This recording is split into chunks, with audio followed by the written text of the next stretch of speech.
The lawyer's voice on the phone was professional and distant, as he explained that I needed to come to his office immediately to sign documents transferring my assets into a trust fund.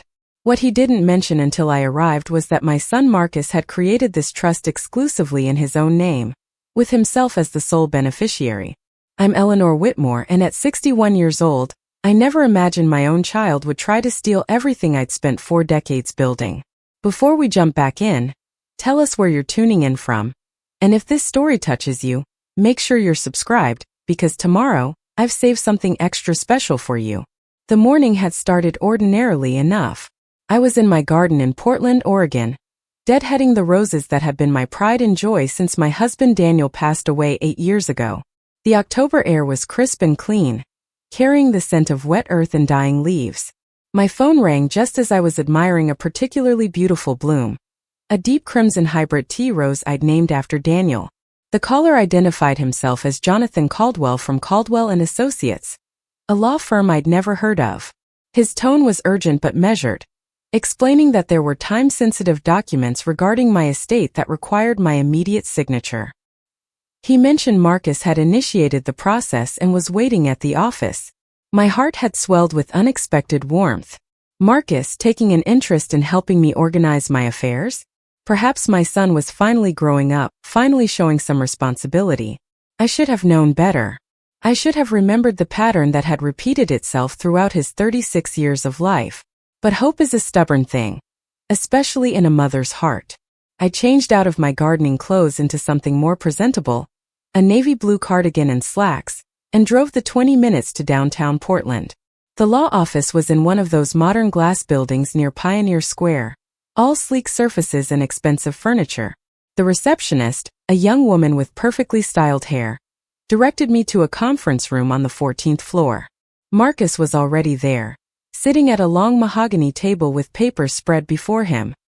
He stood when I entered, that familiar smile spreading across his face.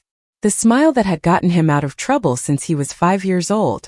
His wife Bethany sat beside him, her expression unreadable behind designer sunglasses she hadn't bothered to remove indoors. "Mother, so glad you could make it," Marcus said, pulling out a chair for me. "Mr. Caldwell will be here in just a moment. He's finalizing some details." I sat down, feeling suddenly uncertain. The conference room was cold despite the autumn sunshine streaming through the windows. Something about the atmosphere felt wrong, but I couldn't put my finger on what. When Jonathan Caldwell entered, he was younger than I'd expected, perhaps 40, with a kind of polished appearance that came from expensive haircuts and tailored suits. He carried a leather folder and wore an expression that managed to be both professional and slightly apologetic. "Mrs. Whitmore, thank you for coming on such short notice," he said, sitting across from me. "Your son has been quite insistent about moving forward with these arrangements." "What arrangements exactly?" I asked, my unease growing. Marcus mentioned something about organizing my estate, but I already have a will. Caldwell glanced at Marcus, then back at me. "This is actually about creating a trust fund and transferring your primary assets into it. It's a common estate planning strategy that can provide certain tax advantages and ensure smooth transfer of wealth." He slid a thick stack of papers across the table toward me. I picked up the first page, trying to make sense of the legal language. My eyes caught on certain phrases. Irrevocable trust. Sole trustee Marcus James Whitmore. Primary beneficiary Marcus James Whitmore. I looked up sharply. "This says Marcus would control everything. It's standard for the trustee to have management authority," Caldwell said smoothly. "Your son would handle all the administrative details, investments, distributions. It would relieve you of that burden." "But I don't feel burdened," I said slowly. "And why is Marcus listed as the primary beneficiary? Wouldn't that mean he inherits everything while I'm still alive?" The silence that followed was heavy. Bethany shifted in her seat, her fingers drumming against the table. Marcus leaned forward, his expression morphing into something I'd seen too many times before. Concern mixed with condescension. "Mom, we need to talk about your cognitive state," he said gently. "Bethany and I have been worried about you for months now. The forgetfulness, the confusion, the way you've been making poor financial decisions." "My cognitive state?" I repeated, feeling as though I'd been slapped. "Marcus, I run a successful interior design business. I manage 3 properties. I volunteer at the art museum. What are you talking about? You forgot my birthday last month, he said, his voice taking on that patient tone people use with children or the elderly. You called me by Dad's name twice during our last visit. And Bethany told me you couldn't remember where you'd parked your car at the grocery store. I felt heat rising in my cheeks. I didn't forget your birthday, Marcus. You told me you were too busy to celebrate and wanted to do something next month instead. And yes, you look like your father sometimes, especially when the light hits your face a certain way. As for the parking situation, I'd parked in a different section of the lot than usual. It took me 5 extra minutes to find my car. That's not dementia. Bethany finally spoke, removing her sunglasses to reveal eyes I'd always thought were too calculating. Eleanor, no one is saying dementia. But you're 61, living alone in that big house, managing multiple properties and a business. Don't you think it's time to let Marcus help? Let him take some of the burden off your shoulders? By signing over all my assets? I looked down at the papers again, flipping through pages of dense legal text. My hands were shaking slightly, though whether from anger or fear, I wasn't sure. This isn't about helping me. This is about taking everything I have. Marcus's expression hardened. That's exactly the kind of paranoid thinking we're talking about, Mom. We're your family. We're trying to protect you and your legacy. If something happened to you tomorrow, do you know what a nightmare the probate process would be? This trust ensures everything is handled smoothly. I have a will, I repeated. Everything is already arranged. Marcus inherits the house, the rental properties, and half my investment portfolio. The other half goes to charity. My business would be sold and the proceeds divided according to my wishes. It's all clearly documented. Wills can be contested. Caldwell interjected. Trusts provide more protection and privacy. And given your son's concerns about your mental clarity, having him as trustee now would ensure there are no questions later about your competency when these documents were created. The pieces were falling into place, forming a picture that made my stomach turn. Are you suggesting that if I don't sign this now, Marcus will try to have me declared mentally incompetent? The lawyer had the grace to look uncomfortable. I'm simply explaining the legal landscape, Mrs. Whitmore. Your son has expressed legitimate concerns. If those concerns escalated, there could be a competency hearing. That's an expensive, emotionally draining process. This trust arrangement avoids all of that. I stood up abruptly, my chair scraping against the floor. This is insane. I'm not signing anything. Marcus, I can't believe you would do this. After everything I've done for you, every opportunity I've given you, every mistake I've overlooked and debt I've paid.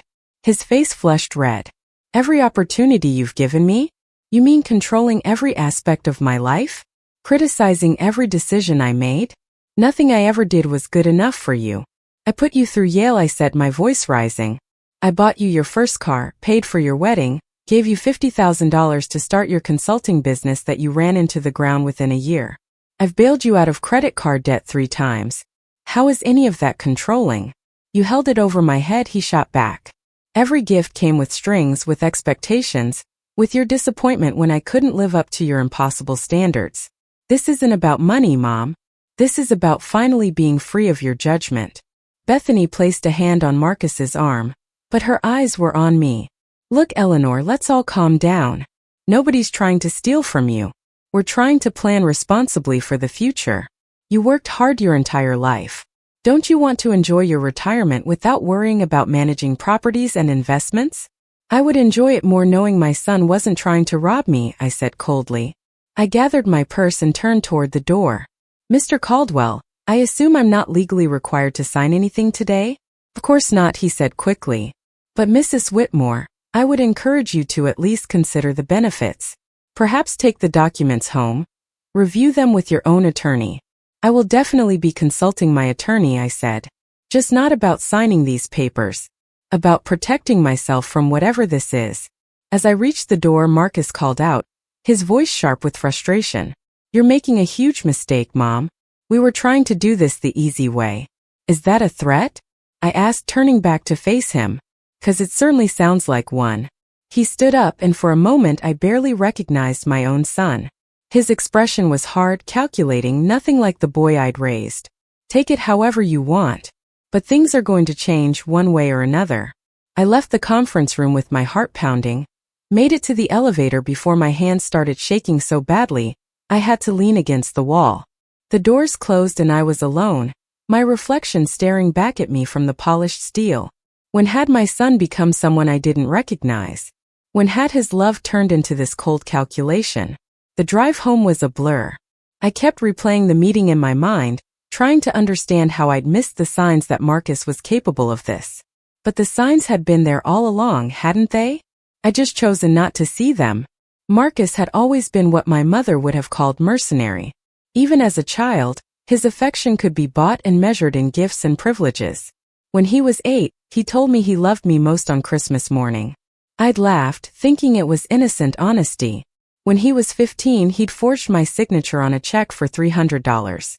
I'd covered for him, paid back the bank, told myself he'd made a mistake. Preparing and narrating this story took us a lot of time, so if you are enjoying it, subscribe to our channel, it means a lot to us. Now back to the story. When he was 23 and his first startup failed, he'd blamed me for not investing more money, for not believing in him enough. Looking back, I could see the pattern clearly. Marcus took and I gave. He demanded and I provided. He failed and I caught him. At what point had I stopped being his mother and become merely a resource to be exploited? I pulled into my driveway as the afternoon light was fading. The house looked exactly as I'd left it that morning, but everything felt different now. How long did I have before Marcus made good on his veiled threat? What did the easy way imply? That there was a hard way coming? Inside, I poured myself a glass of wine with shaking hands and sat in Daniel's old study. His presence still lingered here, in the books lining the shelves, the photos on the desk, the faint smell of his cologne that somehow persisted years after his death. God, I missed him. Daniel would have known what to do. He'd always seen through Marcus's manipulation in a way I couldn't. My phone rang. Marcus. I let it go to voicemail. It rang again immediately. I turned it off entirely. The silence of the house pressed in around me, and for the first time in 8 years of living alone, I felt truly isolated. Who could I call? Who would believe that my own son was trying to steal my life's work? I thought about my friend Catherine, but she adored Marcus. She was always telling me how lucky I was to have such an attentive son. My brother lived in Boston and we'd grown distant over the years. My business partner Adriana might understand, but involving her could complicate our professional relationship. I was alone with this knowledge, this betrayal, this fear. That night I barely slept. Every sound made me jump. I kept imagining Marcus letting himself in with the spare key I'd given him years ago, standing over my bed, convincing some doctor that I was confused and needed help. By morning, I was exhausted and paranoid, questioning my own judgment. Was I overreacting? Had I misunderstood his intentions? Then I remembered his face in that conference room, the coldness in his eyes, the threat implicit in his words. No, I hadn't misunderstood anything. My son was trying to take everything from me, and he was willing to destroy my reputation and independence to do it. I made coffee and forced myself to eat breakfast, trying to organize my thoughts. I needed a plan. I needed protection. I needed someone who could help me understand the legal reality of my situation. At 9 sharp, I called my attorney, Gerald Morrison, who'd handled Daniel's estate and my business contracts for 15 years. Gerald, I need to see you today, I said when his secretary put me through. It's urgent. There was a pause. Eleanor? Is everything all right? You sound distressed. I'm not sure, I admitted. My son took me to a lawyer yesterday. They want me to sign papers creating a trust with Marcus as the sole trustee and beneficiary. They implied that if I don't cooperate, there might be a competency hearing. Another pause, longer this time. I could hear the concern in Gerald's voice when he spoke. Don't sign anything. I can see you at 11. Bring whatever papers they gave you. I spent the next 2 hours reviewing every document Caldwell had provided, making notes on the sections I didn't understand. The more I read, the worse it looked. If I signed these papers, I would effectively have no control over my own assets. Marcus could sell my properties, drain my accounts, liquidate my business, and I would have no legal recourse. The trust was irrevocable, meaning once created, I couldn't change or dissolve it. Gerald's office was in a historic building in the Pearl District, all exposed brick and tall windows. His secretary, Marie, greeted me with her usual warmth, but her smile faded when she saw my face. "Oh honey," she said quietly. "Whatever it is, Gerald will help. He's the best." In his office, Gerald reviewed the trust documents with increasing alarm. His reading glasses kept sliding down his nose as he flipped through pages, occasionally making notes or highlighting sections. Finally, he removed his glasses and looked at me with an expression mixing anger and concern. "Eleanor, this is one of the most aggressive asset grab attempts I've seen in 30 years of practice. If you'd signed this, you would have essentially given your son power of attorney, signed over all your property, and waived your right to contest any of his decisions. You'd be left completely dependent on his goodwill for everything, from where you live to what you eat." My stomach dropped. Can he really try to have me declared incompetent? Is that possible? Gerald leaned back in his chair, choosing his words carefully. In Oregon, anyone can petition for a competency hearing if they have standing, which Marcus does as your son. However, the burden of proof is high. They'd need clear evidence of cognitive impairment, affecting your ability to manage your affairs. From what I can see, you're managing a successful business, maintaining multiple properties, and handling complex financial decisions. Any competent evaluator would find you perfectly capable. But the process itself, I said slowly. That would be public, wouldn't it? It would damage my reputation, my business, even if I won. Exactly, Gerald said grimly, which is likely why they're using it as leverage. The threat of a competency hearing is often more powerful than the hearing itself. They're counting on you being frightened enough to sign away your rights voluntarily to avoid the embarrassment and expense of fighting. What do? I asked, hating how helpless I sounded. How do I protect myself? First, we document everything. I want you to write down every interaction you've had with Marcus. Regarding this trust, every conversation, every threat, every attempt at coercion. Second, we're going to have you evaluated by a neuropsychologist I work with, Dr. Sarah Chan. She'll conduct a thorough cognitive assessment that we can use as evidence of your competency if needed. That sounds expensive, I said quietly. I can afford it, but it feels so wrong to have to pay to prove I'm not crazy. Gerald's expression softened. I know. And I'm sorry you're going through this. But Eleanor, there's something else we need to discuss. Based on these documents and what you've told me about yesterday's meeting, I believe your son may be working with an unethical attorney who specializes in elder financial abuse. Jonathan Caldwell's name has come across my desk before, always in situations like this. Families pressuring older relatives to sign over assets, using competency threats as leverage. Are you saying this is common? The question came out as almost a whisper. That children do this to their parents? More common than you'd think, unfortunately.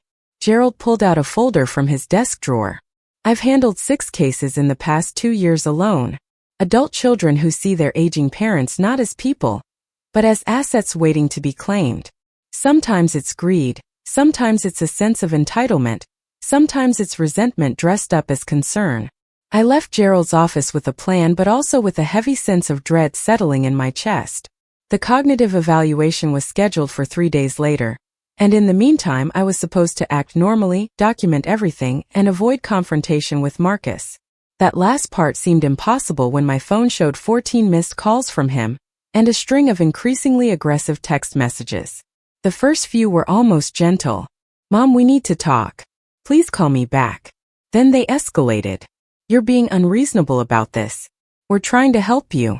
By the 10th message, the mask had slipped entirely. "If you think you can just ignore me, you're wrong. I know you talked to a lawyer. This doesn't have to get ugly, but it will if you force my hand." I sat in my car in the parking garage, staring at those words. The son I'd raised, the boy I'd rocked to sleep and nursed through childhood illnesses, the young man I'd supported through every failure and celebrated through every success, was now threatening me. The cognitive dissonance was overwhelming. How could both realities exist simultaneously? How could I love someone and fear them at the same time? That evening, I followed Gerald's advice and began writing everything down. I started with yesterday's meeting, capturing every detail I could remember, then worked backward through the past year. Small things that hadn't seemed significant at the time now formed a disturbing pattern. Marcus asking detailed questions about my investment portfolio. Bethany suggesting I was looking tired and should consider hiring someone to manage my rental properties. Marcus introducing me to a financial advisor who coincidentally worked in the same building as Jonathan Caldwell. The comments about my memory, my age, my ability to handle stress. They'd been building a narrative for months, maybe longer, setting the stage for this moment when they could claim concern for my well-being while systematically dismantling my independence. The calculation required for that level of manipulation was chilling. My phone rang again. This time it was Bethany. I almost didn't answer, but curiosity got the better of me. I wanted to know what approach she would take now that the sympathetic routine at the lawyer's office had failed. "Eleanor, thank God," she said when I picked up. "Marcus is beside himself with worry. You just disappeared yesterday and haven't returned any of his calls. We've been concerned you might do something rash." Something rash, I repeated carefully. Like consulting my own attorney about documents that would give my son complete control of my assets? There was a slight pause, then Bethany's voice took on a harder edge. "Look, I'm going to be honest with you because someone needs to be. Marcus has been patient with you for years. He's watched you make questionable decisions, seen you struggle with things you used to handle easily, and he's tried to help in every way he knows how.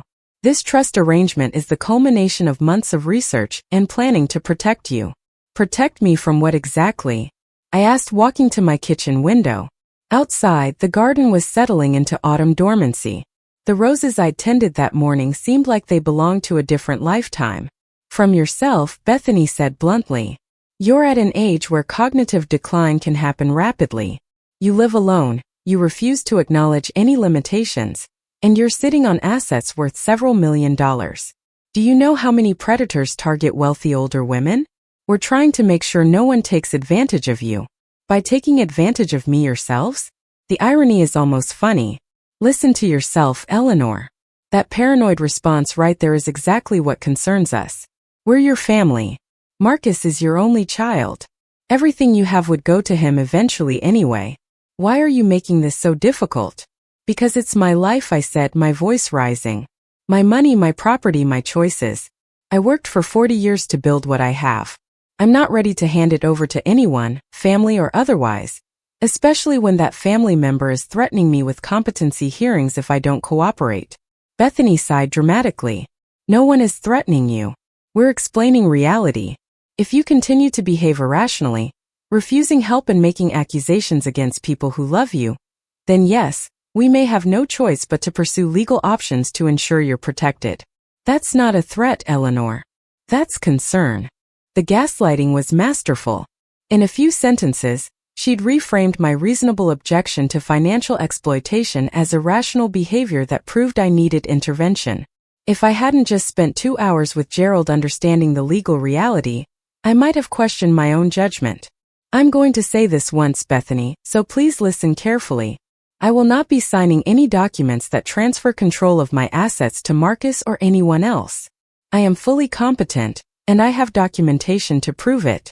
If you and Marcus proceed with any legal action against me, I will fight it with every resource I have, and I will make sure everyone knows exactly what you tried to do." There was silence on the other end. Then Bethany laughed. It wasn't a pleasant sound. "You think you're so strong, so independent. But you're just a lonely old woman clinging to money because it's the only thing that makes you feel powerful. Marcus deserves better than this. He deserves better than you." She hung up before I could respond. I stood there holding the phone, shaking with anger and hurt. Lonely old woman. The words burrowed under my skin like splinters. Was that how they saw me? How Marcus saw me? Not as his mother who'd sacrificed and supported and loved, but as an obstacle to wealth, a problem to be managed? That night was worse than the previous one. I kept playing the conversations over in my mind, analyzing every word, every inflection. Around 2 in the morning, I heard a car pull into my driveway.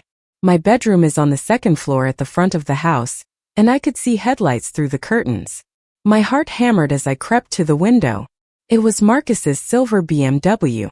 He sat there for several minutes, engine running, just staring at the house. I watched him from behind the curtain, barely breathing. Finally, he got out of the car and walked up to the front door. I heard him try his key in the lock. It didn't work.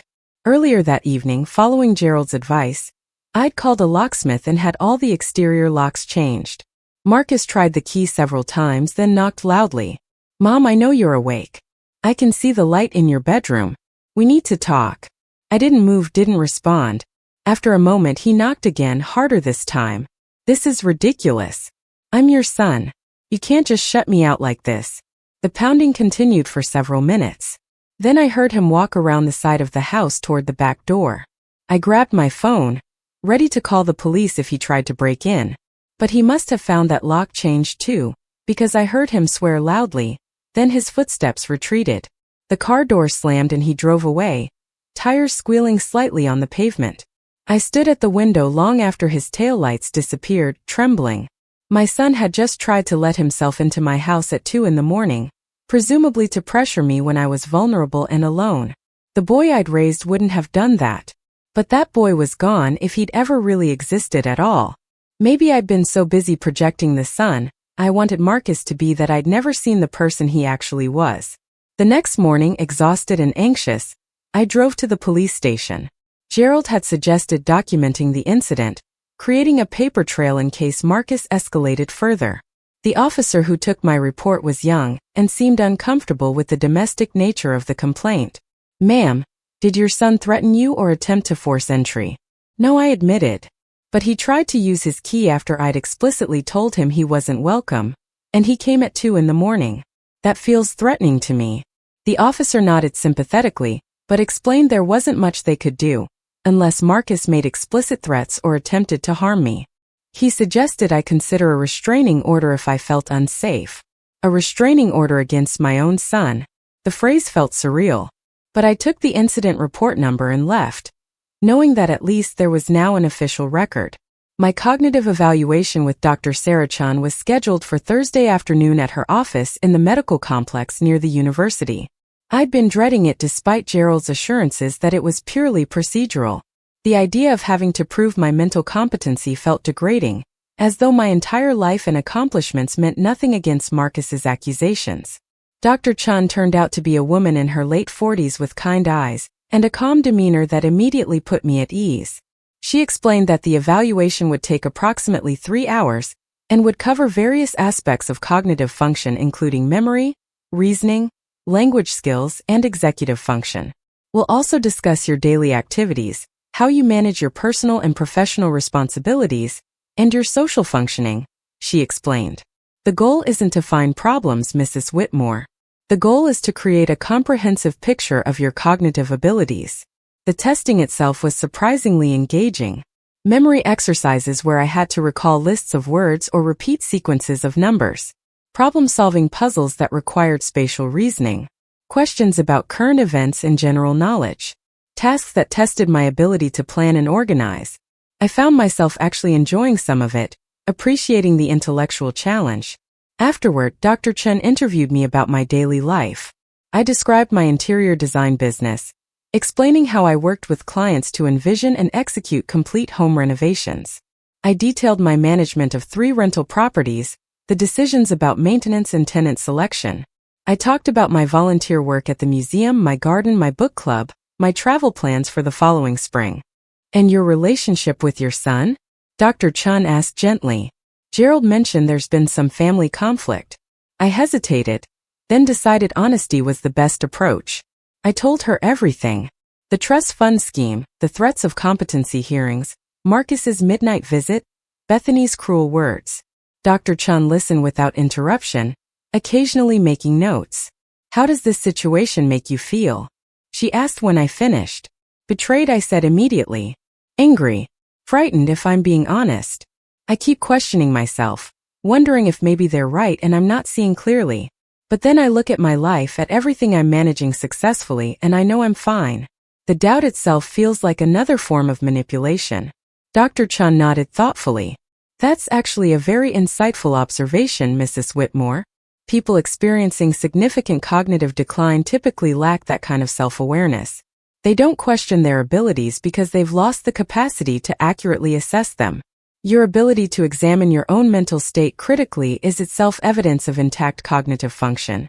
She scheduled a follow-up appointment for the following week to review the test results, but her preliminary impression was clear.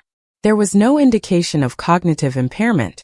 I left her office feeling validated but also deeply sad.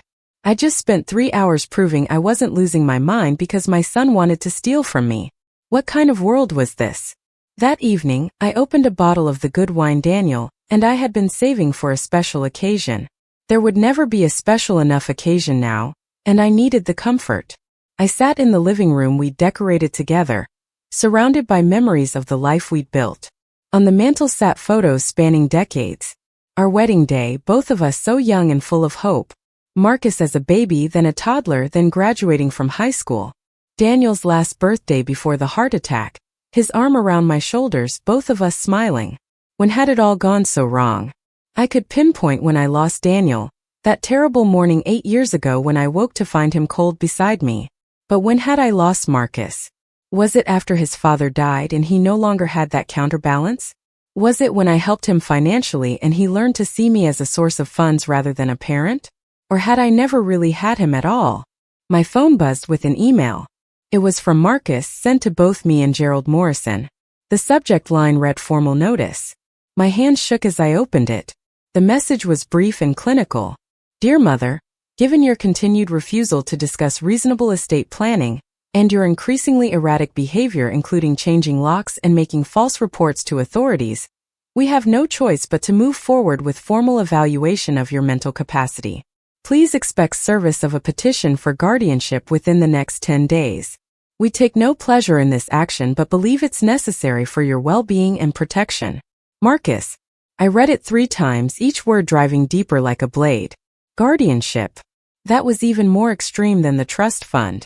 If Marcus was granted guardianship, he wouldn't just control my assets. He would control every aspect of my life, my medical decisions, where I lived, who I could see. I would become legally equivalent to a child, stripped of all autonomy. The wine glass slipped from my hand and shattered on the hardwood floor. I didn't move to clean it up.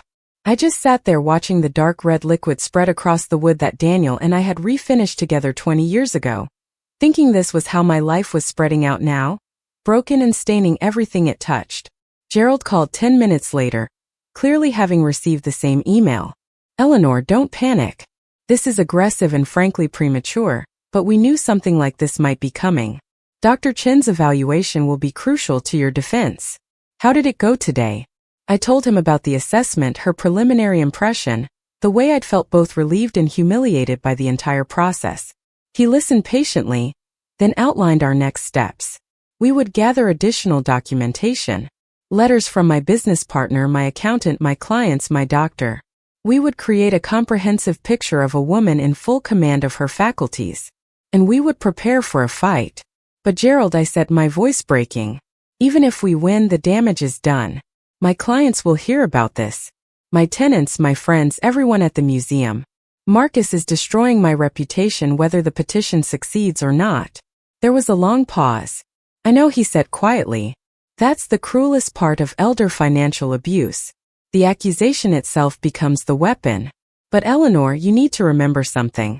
You've built a life of integrity and competence. People who know you will see this for what it is. And those who don't know you well enough to see through it aren't worth your concern. After we hung up, I finally cleaned up the spilled wine and broken glass. The stain on the floor remained despite my scrubbing. Some marks couldn't be erased. I understood that now. Whatever happened with the guardianship petition, whatever legal battles lay ahead, my relationship with Marcus was permanently stained. There would be no going back to the illusion of loving mother and devoted son. The next few days passed in a blur of documentation and preparation. I met with Adriana, my business partner, to explain what was happening. Her reaction was immediate and fierce. That ungrateful bastard, she said, her usually composed demeanor cracking. Eleanor, you've built this business from nothing. You're the most organized, competent person I know. Anyone who works with you for 5 minutes can see you're sharp as a tack. Will you write a letter? I asked. For the court, explaining my role in the business, my capabilities? She grabbed my hands across her desk. I'll write a letter, I'll testify in person, I'll take out a billboard if it helps. You're not fighting this alone. Similar conversations followed with others in my professional and personal life. My doctor, who'd been treating me for 15 years, was appalled and immediately offered to provide medical records and testimony. My accountant, who'd prepared my taxes and reviewed my investments quarterly, wrote a detailed letter outlining my financial acumen. Even my tenant in the duplex I own near the university, a graduate student I barely knew, offered to write about how professionally I handled property management. The support was overwhelming and necessary. Each person who believed in me became a counterweight to Marcus's accusations, evidence that I was exactly who I knew myself to be. But beneath the gratitude, I felt a persistent sadness. These people, some of whom I barely knew, were willing to vouch for me. My own son was trying to destroy me. On Sunday morning, 1 week after the disastrous meeting at Caldwell's office, I received an unexpected visitor. I was in the garden again, finding solace in the familiar rhythms of pruning and deadheading, when the doorbell rang. Through the peephole, I saw a woman I didn't recognize, perhaps 65, elegantly dressed in a camel coat and silk scarf. I opened the door cautiously, keeping the chain latched. "Yes, can I help you? Mrs. Whitmore? Eleanor Whitmore?" she asked. Her voice carried a slight accent I couldn't place. I hesitated, then nodded. "My name is Vivian Castellano. I apologize for arriving unannounced, but I have information about your son that I believe you need to hear." Something in her expression, a mixture of sympathy and determination, made me unlatch the chain and invite her inside. We sat in the living room, and she declined my offer of coffee or tea. Her hands twisted in her lap, belying her composed exterior. "I don't know how to begin this conversation," she said finally, "but I've been where you are, and I wish someone had warned me before it was too late." "Where I am?" I prompted gently. She met my eyes. "I'm a client of Jonathan Caldwell. Or rather I was. 3 years ago, my daughter brought me to his office and presented me with similar documents to what I assume your son showed you. A trust fund that would give her complete control of everything I owned." My breath caught. "What happened?" "I signed them," she said simply. "I was 62, recently widowed, lonely, and my daughter convinced me she was trying to help. Within 6 months, she'd sold my house, liquidated my investment portfolio, and moved me into a small apartment. I had an allowance for living expenses. Everything else was hers to manage." She paused, gathering herself. "It took me 2 years and almost everything I had left to fight my way out of that situation. I only recently regained partial control of my assets. My relationship with my daughter is destroyed, and I'll never recover what she spent or stole." "I'm so sorry," I whispered. "How did you know about my situation?" She smiled sadly. "The legal community is smaller than you'd think, especially among those of us fighting elder abuse cases. Your attorney, Mr. Morrison, consulted with my attorney about precedents. My attorney mentioned your case to me, and I recognized the pattern immediately. Jonathan Caldwell, the concerned child, the allegations of incompetence. I knew I had to reach out." "Why?" I asked. "I mean, thank you, but why involve yourself in a stranger's problems?" "Because I spent 2 years believing I was crazy," Vivian said, her voice intense. "My daughter told me my memory was failing, that I was making poor decisions, that I couldn't be trusted. She isolated me from friends, monitored my phone calls, made me doubt my own perceptions. It took months of therapy to undo that psychological damage. If I can prevent even one person from going through what I experienced, then maybe some good comes from my suffering." We talked for over an hour. She described the warning signs she'd missed, the gradual erosion of her independence, the way her daughter had used guilt and fear as weapons. The parallels to my situation with Marcus were striking and terrifying. This wasn't just about money. It was about power and control, about reducing a capable adult to something less than human. Before she left, Vivian squeezed my hand. "Fight him, Eleanor. Fight with everything you have. Not just for your assets, but for your dignity, your autonomy, your right to live your own life on your own terms. And remember, his accusations say nothing about you and everything about him." When she was gone, I returned to the garden and finished my pruning. The physical work was meditative, giving my hands something to do while my mind processed everything. Vivian's visit had clarified something important. This wasn't just a legal battle or a family conflict. This was a fight for my very self. That afternoon I called Catherine, my closest friend, and asked if we could meet for coffee. I'd been avoiding her since this began, worried she would side with Marcus or think I was overreacting. But Vivian's courage in reaching out to a stranger inspired me to stop hiding. Catherine arrived at our usual cafe wearing her concern openly. "Eleanor, I've been so worried. Marcus called me last week saying you've been acting strangely and he was concerned about your health. My stomach sank. What did he tell you? She stirred her latte, looking uncomfortable. He said you've been forgetting things, becoming paranoid, making wild accusations. He asked if I'd noticed any changes in your behavior. He seemed genuinely worried. And what did you tell him? I asked quietly. I told him you seemed exactly the same to me. Sharp, organized, maybe a little stressed, but who isn't? Catherine looked up, meeting my eyes. Then I asked myself why he was calling me instead of talking to you directly. And I realized I didn't like the answer I came up with. Relief flooded through me. I told her everything. The whole sordid story, from the lawyer's office to the midnight visit to the guardianship petition. Catherine listened with growing horror, her hand covering her mouth when I described Marcus's email. Oh my God, Eleanor. Your own son. How could he? That's what I keep asking myself, I said. And I don't have a good answer. Greed? Entitlement? Resentment I didn't see building over years? Maybe all of those things. But the why doesn't matter as much as the what, and what he's doing is trying to steal my life. Catherine reached across the table and grabbed both my hands. Whatever you need, I'm here. Money for legal fees? A place to stay if you don't feel safe? Someone to sit with you in court? Just ask. Thank you, I said, tears threatening. I was afraid you wouldn't believe me. She shook her head fiercely. I've known you for 18 years, Eleanor. I've seen how you run your business, manage your properties, organize charity events at the museum.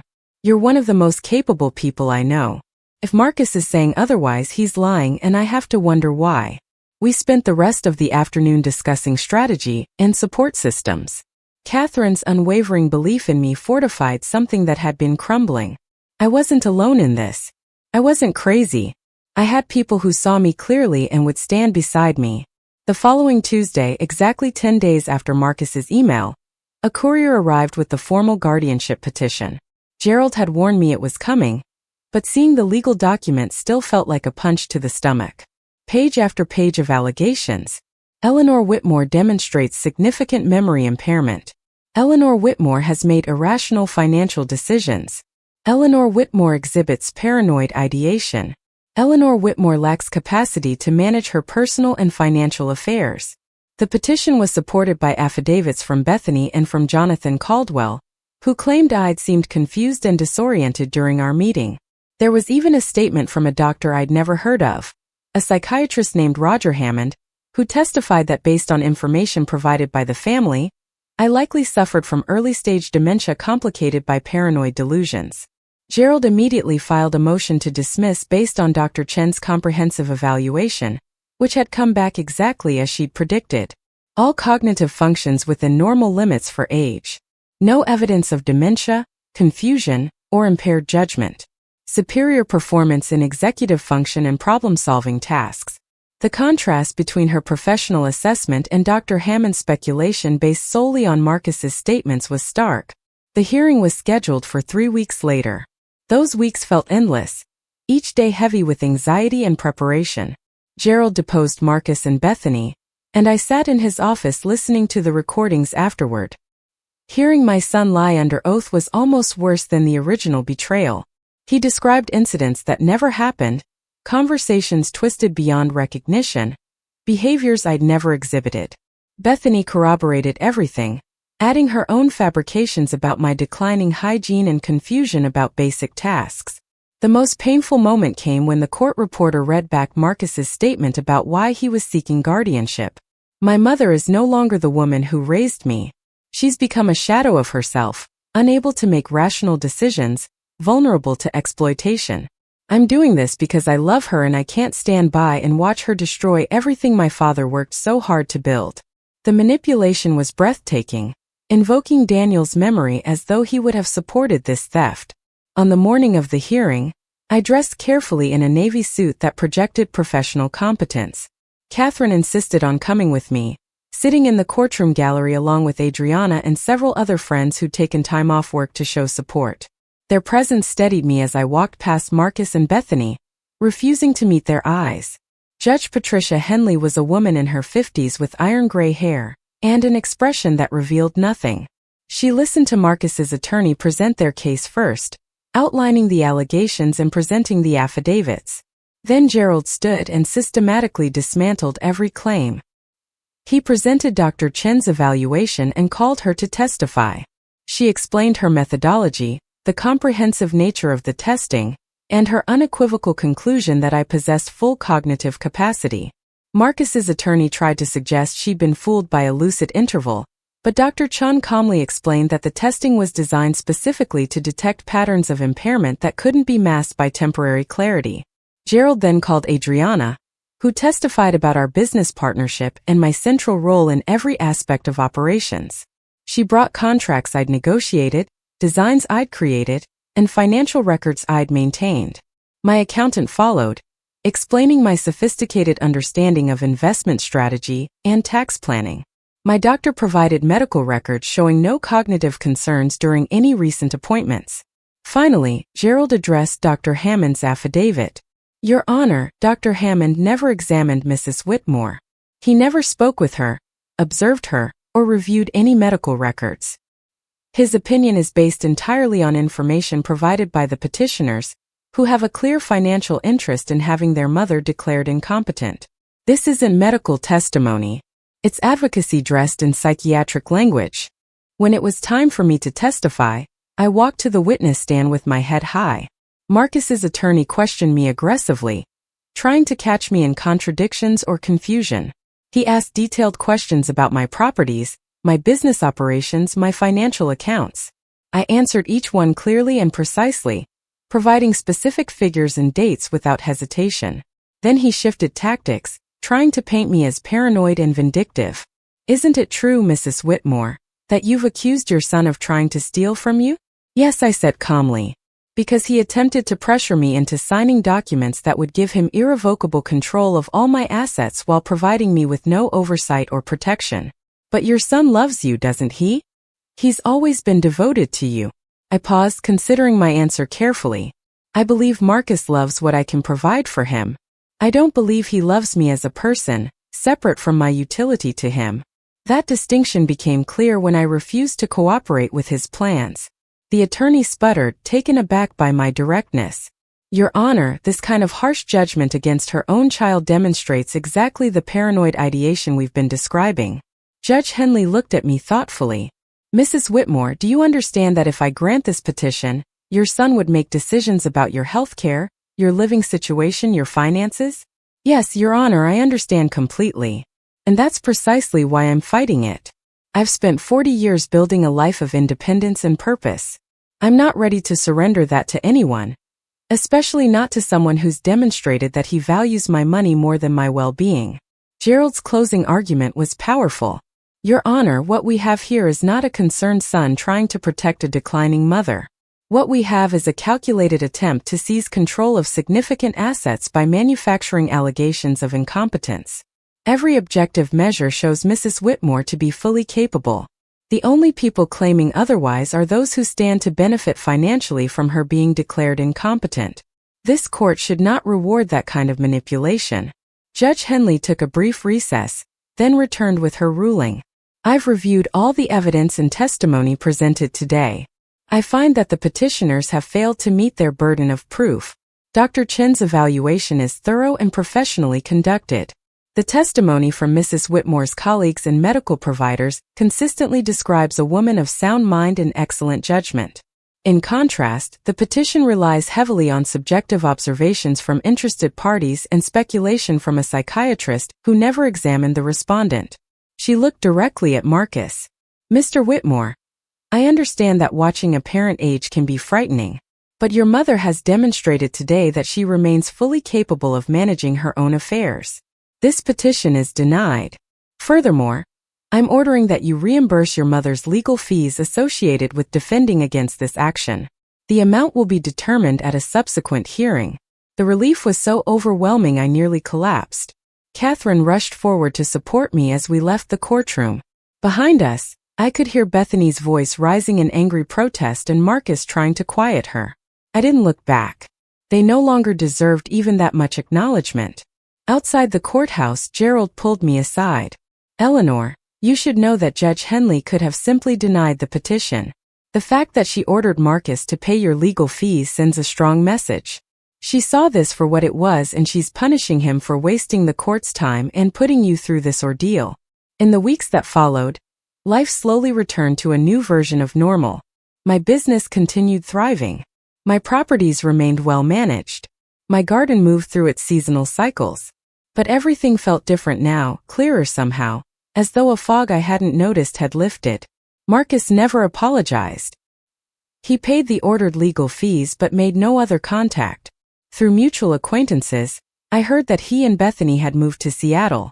Apparently, Jonathan Caldwell was based there, and they were pursuing other opportunities. I suspected those opportunities involved finding other vulnerable elderly people to exploit, but I'd done what I could by reporting Caldwell to the State Bar Association. 6 months after the hearing, I received an unexpected letter. It was from Vivian Castellano, the woman who'd warned me about what was coming. She wrote that she'd followed my case through her attorney and was thrilled I'd successfully defended myself. She invited me to lunch, saying she was starting a support group for people who'd experienced financial abuse from family members and wondered if I might be interested. I met her at a small French restaurant downtown. Over quiche and wine, we talked about our experiences, finding dark humor in some parallels and comfort in shared understanding. By the end of lunch, I'd agreed to help with her support group. Maybe my ordeal could prevent someone else's suffering. The group started small, just 5 of us meeting monthly in the community room at the library.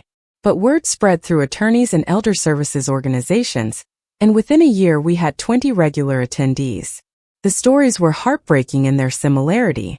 Adult children who saw aging parents as obstacles to inheritance, spouses who isolated their partners and seized control, caregivers who exploited the people they were supposed to protect. But there were also stories of victory, of people who'd fought back and won, who'd reclaimed their lives and independence. Those stories sustained us all, reminding us that we weren't victims but survivors.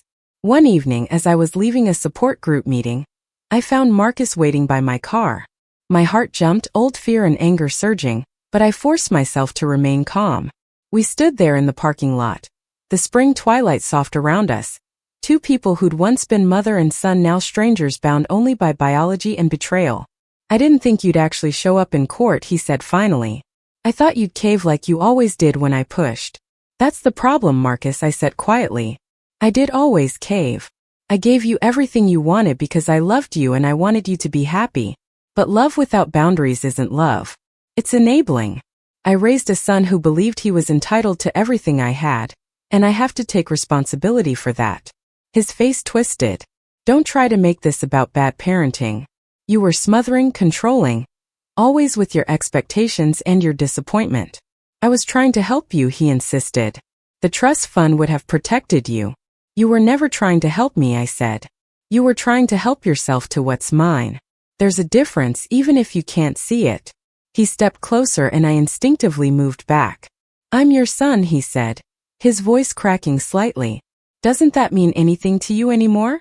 It means I carried you for 9 months, birthed you, nursed you, raised you, supported you through every phase of your life. It means I loved you more than I've loved almost anyone except your father. But Marcus, you tried to destroy me. You accused me of insanity, attempted to steal my independence, and showed no remorse when your plan failed. Being my son doesn't erase that. It makes it worse. I won't apologize for trying to secure my future, he said stubbornly. That money should be mine. Daniel was my father too. Then earn your own money, I said tiredly. Build your own life. Stop waiting for me to die so you can inherit what I worked for. That's not a future, Marcus. That's parasitism. He stared at me for a long moment, and I saw something in his eyes I'd never noticed before. Genuine confusion, as though the concept of earning rather than inheriting was foreign to him. When had I failed him so completely that he'd never learned self-sufficiency? I have to go, I said, unlocking my car. I forgive you, Marcus, because holding on to anger would only hurt me. But I don't trust you and I don't want you in my life. If you ever find genuine remorse, if you ever understand what you did and why it was wrong, my door isn't locked. But until then, stay away from me. I drove away, leaving him standing in the parking lot, and I felt something release in my chest. The last thread of obligation, of misplaced maternal guilt, finally severed. He was an adult responsible for his own choices. I'd given him every advantage, every opportunity. What he'd done with those gifts was on him, not me. That night, I updated my will one final time. The bulk of my estate would go to the support group Vivian and I had built, funding legal defense for elderly people fighting financial abuse. A portion would go to Catherine and a few other friends who'd stood by me. Marcus would receive $1 and a letter explaining exactly why. 2 years have passed since that parking lot conversation. I'm 63 now, and my life is fuller than it's ever been. The support group has helped dozens of people protect themselves or escape exploitation. My business continues to thrive with Adriana as my partner and eventual successor. My garden has never looked better. Sometimes I see Marcus's face in my mind, not as the man who betrayed me but as the little boy he once was. I mourn for that child even as I accept the truth about the man he became. Love doesn't require sacrifice of self. Real love, healthy love, exists alongside boundaries and self-respect. Last month I met someone. Robert is a retired architect, widowed like me, with a dry sense of humor and kind eyes. We met at an art gallery opening and discovered a shared love of impressionist painting and terrible puns. It's early yet, but there's potential there. The possibility of companionship without exploitation, of affection without agenda. I'm learning that it's never too late to start over, to choose yourself, to demand the respect you deserve. My son's betrayal, as painful as it was, freed me from the burden of his expectations and needs. I'm no longer anyone's resource to be tapped or problem to be solved. I'm just Eleanor, finally living for myself. The garden is calling. Spring has arrived with its promise of renewal, and the roses need attention. I've learned to find meaning in small cycles, to appreciate the ordinary beauty of a life lived on my own terms. Some people never get that chance, trapped by obligation or fear or misplaced loyalty. I'm one of the lucky ones who broke free. As I walk outside into the morning sunlight, I think about all the women in my support group who are still fighting their battles, and I send them silent encouragement. Fight for yourselves, I think. Fight for your dignity, your autonomy, your right to exist as whole people until your last breath. Don't let anyone, not even your children, reduce you to what you can provide them. The roses are blooming early this year, more vibrant than ever. I deadhead the spent blooms and water the new growth, tending my garden the way I should have tended my boundaries years ago. It's a lesson learned late but not too late. Never too late. Up next, you've got 2 more standout stories right on your screen. If this one hit the mark, you won't want to pass these up. Just click and check them out.